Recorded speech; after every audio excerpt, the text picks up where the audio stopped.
Patty Ortiz is our first presenter tonight.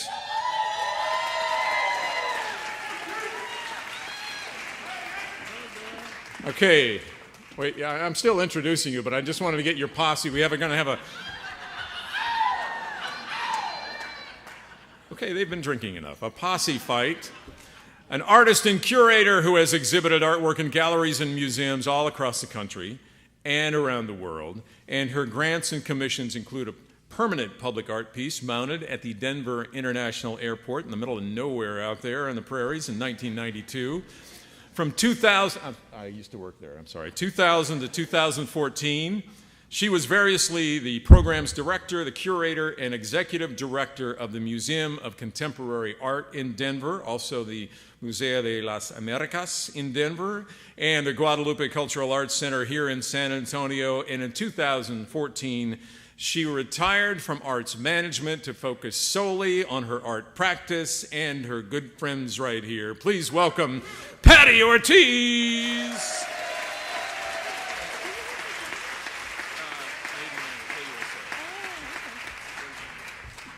Hi. I want to thank Vicki and everybody at PechaKucha for inviting me, first of all. Now I'm going to press this baby bar. Okay. Huh? Press it twice. Okay, so to talk about my work, I have to first mention my dad. Like a lot of dads in San Antonio, my dad worked at Kelly Air Force Base. He would always point out airplanes in the sky and tell me what kinds they were and where they were going. But he'd also add, look at it, flying like a bird. I have made art for 28 years, not counting curator or museum director years. And I'm not going to subject you to the details of all my past drawings, installations, and public art. But I do want to propose that my artwork, both past and present, is attempting to strike a balance between fantasy and fact, and work and play. I remember opening up my trigonometry book and seeing all those beautiful diagrams and equations that define space and ideas. Yet the casual observer, they were just lines, curves, and angles. So I wanted to mock those diagrams and challenge all of those math rules while showing the playfulness of a line. And then the lines and angles started becoming recognizable objects, not intentionally, but definitely influenced by my dad. They became paper airplanes, following their own obscure logic, flying in circles, flying into each other. For me, these airplanes become kind of a metaphor of both aviation and whimsy. They even became three-dimensional objects, streaming out of conceptual houses where grass grew inside and skies filled the interior walls. I created this piece while in a residency and had the neighboring elementary school children paint the airplanes for me to really illustrate that childlike imagery. Eventually, I was commissioned to do a permanent installation at the Denver airport. I created 147 paper airplanes made in metal that guided travelers up out of the shuttle train, directing them towards the baggage claim area. I've done 7 installations to date and actually finished one earlier this week in Los Angeles. From 2002 to 2014, I focused solely on being an art curator and a museum director. After I left arts administration and opened up my studio again, the idea of organizing work started seeping into my art practice. I wanted to create a structural work environment and hire workers to do really absurd tasks. So in March 2015, I invented a series called Work Won't Kill You. My dad used to say, work won't kill you, laziness will kill you. I hired workers to punch a time clock. Their job was to take apart uniforms, then sew them back together to make a kind of shelter that housed the memory of their work. I wanted to see if the workers would begin to insert their own ideas. You know, Andy Warhol said creativity was born out of boredom. Well, maybe, but some workers were happy just being self-directed. Some demanded that I tell them exactly where to place the thread. Some felt a deep ownership for the shelter, and others just thought it was a job. In 2016, I was invited to do a year-long residency in Syracuse, New York, called Salt Quarters. The residency was created through an art-paced national grant in a lower-income neighborhood. I hired 6 local workers for 4 months. The idea was for them to become forensic investigators and study the area by walking the streets. Their job was to talk to their neighbors, get to know the place using new eyes, then document their study through photographs.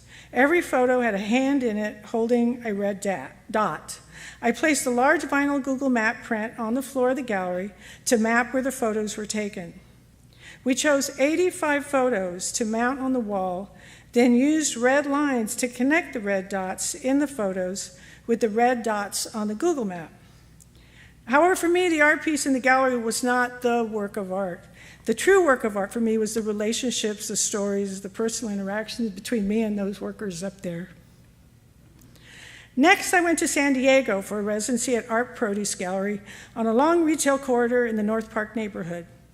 I decided to consider the self-sustaining relationship between retail and work. We work, we get paid, we buy what we need to live, then we work to get paid, and it goes on and on. Using screenshots from Google Maps, I mounted the long vinyl panoramas showing both sides of University Street on the gallery walls. As a gallery performance, my workers sewed $1 bills together to make shopping bags, and we hung the money bags from the ceiling and sold them to gallery visitors. From the money we made, we reinvested it back in the community by buying one significant item from each store and designated it an artifact, cataloging it and exhibiting it with a museum-like label that included very creative and interesting personal opinions and comments by the workers about the neighborhood. This March, I was able to present my fourth work, Won't Kill You, using the movie Pillow Talk as inspiration. I decided to consider the current fascination with texting. I hired 6 workers to wear pajama uniforms, sit in bed, and text strangers. I projected each text conversation on the wall behind them. They weren't allowed to interact with visitors. Before the show even opened, we spent a week talking about the concept of private versus public intimacy and anonymity. Through our conversation, workers added to the piece. Also using social media, we were able to go beyond the gallery wall and reach texters throughout the United States. A lot of questions came up. Are we becoming a less intimate people? Or are we becoming more intimate because we have technology to communicate more freely? In the end, the workers were split. Half of the workers believed they could create intimate relationships on cyberspace. The other half didn't feel comfortable at all. I'm still drawing and painting, but differently from before. I appropriate found images from the internet, workers spreading pesticide, polluting water. I manipulate these scenes digitally and print them on large format paper, then draw and paint on them, recasting the original scene from disturbing to engaging. In all of these pieces, I think the question is about reality. Is it what we see in the newspaper and the internet posts, or is it what we see and what we make up in our heads? I don't know what's real, the news, the leaks, but I guess I'm suggesting that how we perceive our world, our problems, our dreams, that's what's real. That's it.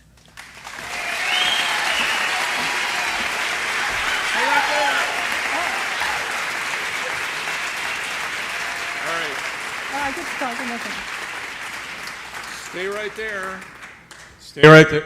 Okay, there we go. This is where I insert the joke about who provides the microphone when it doesn't work. Ken's TV. Okay, there we go. It's an obligatory joke. All right, first, there's a guy working at Ken's over there. He knows what I'm talking about. First of all, before we get to some of the fascinating questions I want to follow up on. So you worked in Denver? I worked in Denver at KUSA TV. No one I cares. know you look familiar when I came into San Antonio. That's so funny. I thank you. Well, you know, this happens a lot.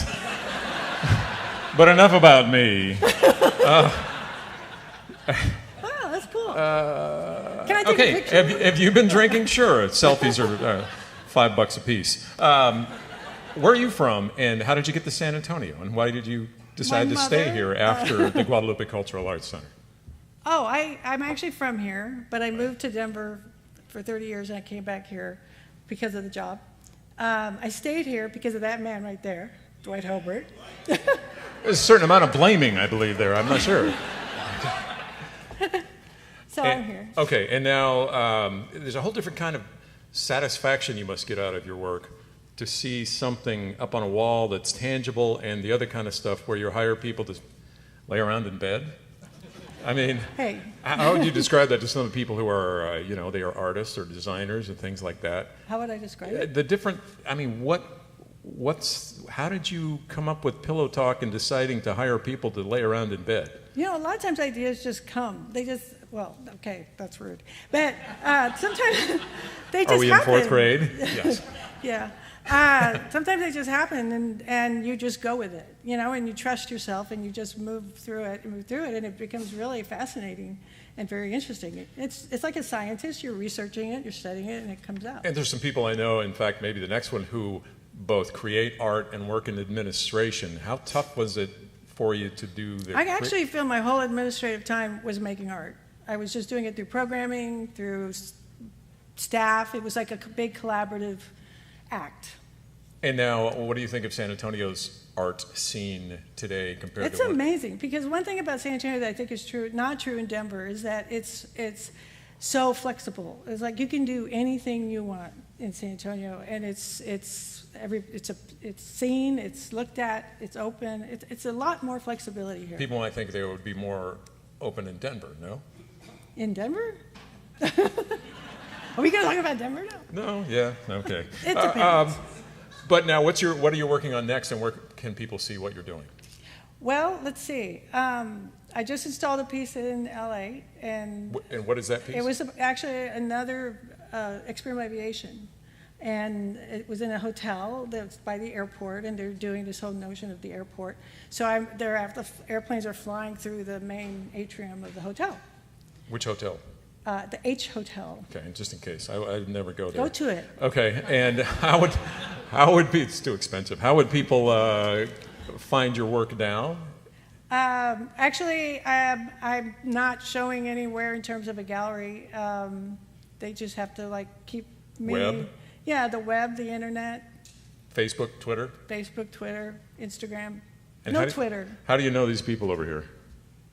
Oh, I don't want to say how I know. All right, well, with that, we'll give it up for Patty Ortiz. Thank you very much.